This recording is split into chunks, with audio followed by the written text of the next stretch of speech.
The Talking Eggs by Robert Sanssouci. Pictures by Jerry Pinkney. Back in the old days, there was a widow with 2 daughters, named Rose and Blanche. They lived on a farm so poor it looked like the tail end of bad luck. They raised a few chickens, some beans, and a little cotton to get by. Rose, the older sister, was cross and mean and didn't know beans from birds' eggs. But Blanche was sweet and kind and sharp as 40 crickets. But their mother liked Rose the best, because they were alike as 2 peas in a pod, bad-tempered, sharp-tongued, and always putting on airs. The mother made Blanche do all the work around the place. She had to iron the clothes each morning using an old iron filled with hot coals, chop cotton in the afternoon, and string the beans for supper. While she'd be doing these chores, her mamma and sister would sit side by side in rocking chairs on the shady porch, fanning themselves and talking about foolishness, about getting rich and moving to the city, where they could go to fancy balls wearing trail train dresses and lots of jewels. One hot day, the mother sent Blanche to the well to fetch a bucket of water. When the girl got there, she found an old woman wrapped in a raggedy black shawl, near fainting with the heat. "Please, child, give me a sip of water," the old woman said. "I'm about to die of thirst." "Yes, auntie," said Blanche, rinsing out her bucket and dipping up some clean, cool well water. "Drink what you need." "Thank you, child," said the old woman when she'd taken swallow after swallow of water. "You got a spirit of do-right in your soul. God is going to bless you." Then she walked away down the path that led to the deep woods. When Blanche got back to the cabin, her mother and sister hollered at her for taking so long. "This water's so warm it's near boiling," shouted Rose, and she dumped the bucket out on the porch. "Here, your poor sister's near dying for a drop of cool water," her mother screamed, "and you can't even bring her that little thing!" Then the 2 of them scolded and hit Blanche until the frightened girl ran away into the woods. She began to cry since she didn't have anywhere to go, and she was scared to go home.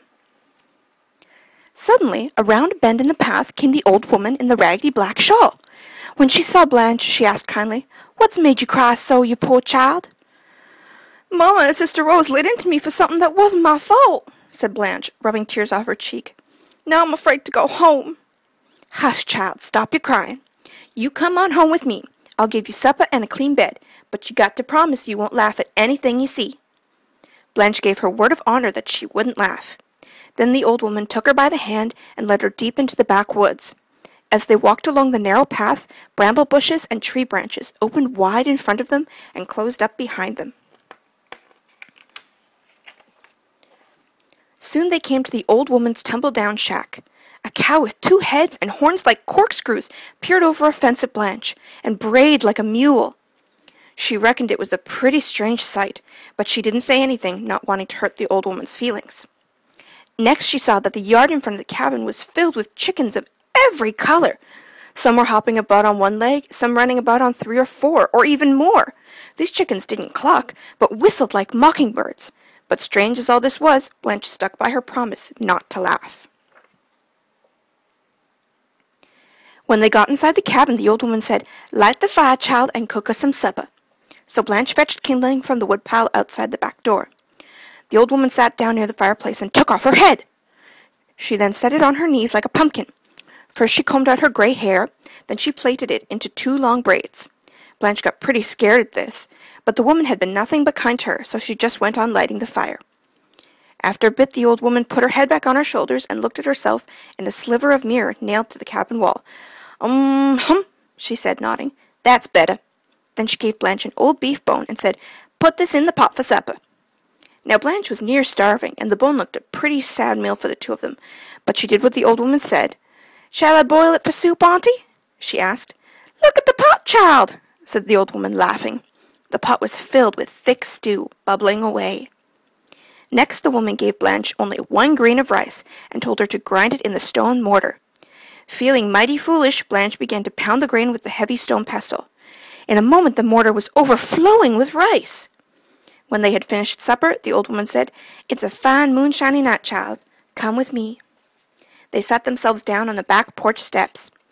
After a time, dozens of rabbits came out of the underbrush and formed a circle in the yard.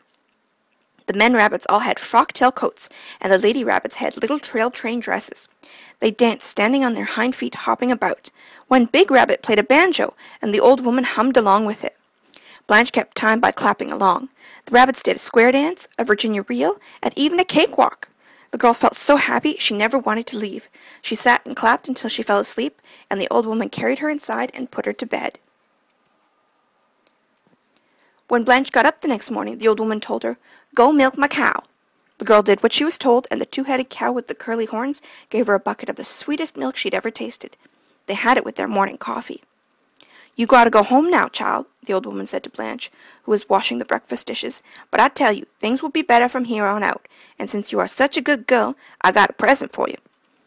Go out to the chicken house. Any eggs that say, 'Take me,' you go ahead and take. But if you hear any that say, 'Don't take me,' you leave them be. When you get near home, throw those eggs one after another over your left shoulder so they break in the road behind you. Then you'll get a surprise." When Blanche got to the little chicken house, she found all the nests filled with eggs. Half were gold or silver or covered with jewels, and half looked no different from the eggs she got from her chickens back home.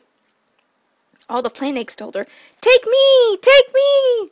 All the fancy ones cried, "Don't take me! Don't take me!" She wished she could take just one gold or silver or jeweled egg, but she did what the old woman told her and only scooped up the plain ones. She and the old woman waved goodbye to each other. Then Blanche went on her way. Partway home she began to toss the eggs one at a time over her left shoulder. All sorts of wonderful things spilled out of those eggs.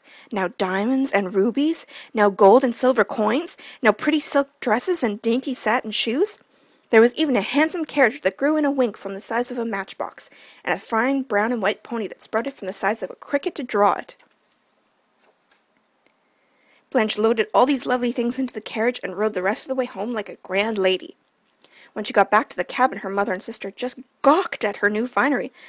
"Where did you get all these things?" her mother asked, making Rose help Blanche carry the treasures inside. That evening, the mother cooked dinner for the first time since Blanche was old enough to hold a skillet. All the time telling Blanche what a sweet daughter she was, her mamma got the girl to tell about the old woman and the cabin in the woods and the talking eggs. When Blanche was asleep, the mother grabbed Rose and told her, "You gotta go into the woods tomorrow morning and find that old auntie. Then you'll get some of those talking eggs for yourself so's you can have fine dresses and jewels like your sister. When you get back, I'll chase Blanche off and keep her things myself. Then we'll go to the city and be fine ladies like we was meant to be."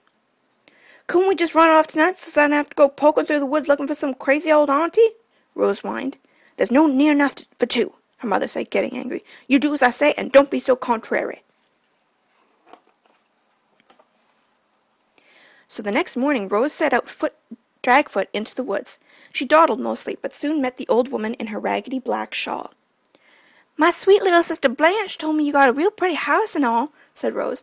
"I appreciate to see it." "You can come with me if you've a mind to," said the old woman. "But you got to promise not to laugh at whatever you see." "I swear," said Rose.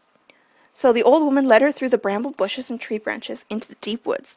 But when they got near the cabin, and Rose saw the two-headed cow that brayed like a mule, and the funny-looking chickens that sang like mockingbirds, she yelled, "If there ever was a sight, there's one! That's the stupidest thing in the world!" Then she laughed and laughed until she nearly fell down.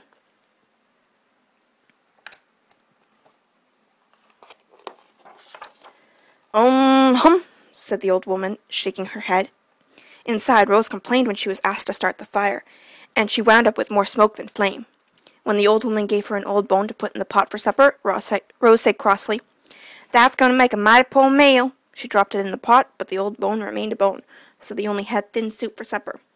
When the old woman gave her one grain of rice to grind in the mortar, Rose said, "That sad speck won't hardly feed a fly." She wouldn't lift the pestle, so they had no rice at all. Hum, the old woman muttered. Rose went to bed hungry. All night long she heard mice scratching under the floor and screech owls clawing at the window. In the morning the old woman told her to milk the cow. Rose did, but she made fun of the two-headed creature, and all she got was a little sour milk not fit for drinking. So they had their breakfast coffee without cream. When the old woman lifted her head off her shoulders to brush her hair, quick as a wink Rose grabbed that head and said, "I'm not going to put you back together till you give me presents like my sister got." "Ah, child, you're a wicked girl," said the old woman's head, "but I got to have my body back, so I'll tell you what to do. Go to the chicken house and take those eggs that say, 'Take me,' but you'll leave the ones that cry, 'Don't take me.' Then you toss those eggs over your right shoulder when you're on your way home." To be sure the old woman wasn't playing her trick, Rose set the old woman's head out on the porch while her body sat groping around the cabin. Then she ran to the chicken house. Inside all the plain eggs she cried, "Take me! Take me!" while all the gold and silver and jeweled ones said, "Don't take me! Don't take me!" "You think I'm fool enough to listen to you and pass up all the prettiest ones? Not on your life." So she grabbed all the gold and silver and jeweled eggs that kept yelling, "Don't take me! Don't take me!" and off she ran into the woods with them. As soon as she was out of sight of the old woman's cabin, she tossed the eggs over her right shoulder as fast as she could. But out of the shells came clouds of whip snakes, toads, frogs, yellow jackets, and a big old gray wolf. These began to chase after her like pigs after a pumpkin. Hollering bloody murder, Rose ran all the way to her mother's cabin. When the woman saw the swarm of things chasing her daughter, she tried to rescue her with a broom, but the wasps and wolf and all the other creatures wouldn't be chased off, so mother and daughter hightailed it to the woods with all the animals following. When they returned home, angry and sore and stung and covered with mud, they found Blanche had gone to the city to live like a grand lady, though she remained as kind and generous as always.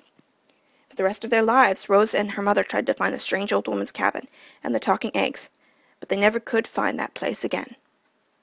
The end.